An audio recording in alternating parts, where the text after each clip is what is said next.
You know, when your children go off to school, you hope they're not being exposed to poisons in their drinking water. But following a News Channel 5 investigation, lawmakers heard today that lead could be a problem that no one's watching.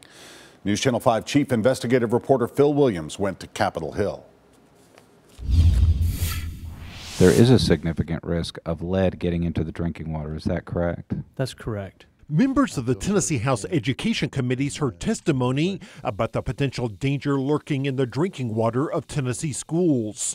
That follows a News Channel 5 investigation that obtained the results of tests conducted by Metro Nashville schools, tests that discovered potentially dangerous levels of lead in some buildings. Is there an established schedule of testing, or is it up to each district? We do not have a standard.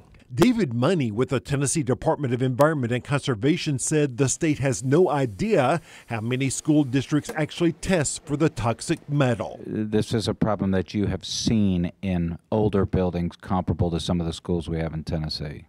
Yes. East Tennessee resident George Proyos was behind one of the first anti-lead regulations passed in the country. So without testing, you're almost shooting in the dark. You need to find out how widespread the issue is.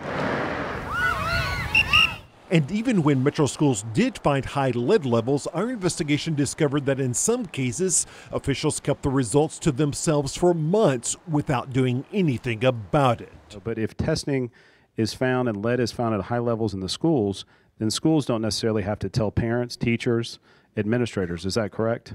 That's correct. Bill, if you find lead in the drinking water, you got to let people know. Earlier this year, Representatives Rick Staples and Jason Powell tried to pass legislation to require all Tennessee schools to test for lead. Now they see new hope for their bill. But the majority of our colleagues, both sides of the aisle, understood how important it was to be proactive and not reactive, that we have the children in mind. So in addition to the testing, we want to make sure that we tighten it up so that if there is indeed lead found in the drinking water, the parents are notified.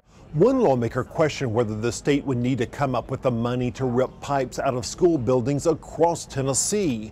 But one expert insisted the problem could be solved by installing water fountains with lead filters. Phil Williams, News Channel 5 Investigates.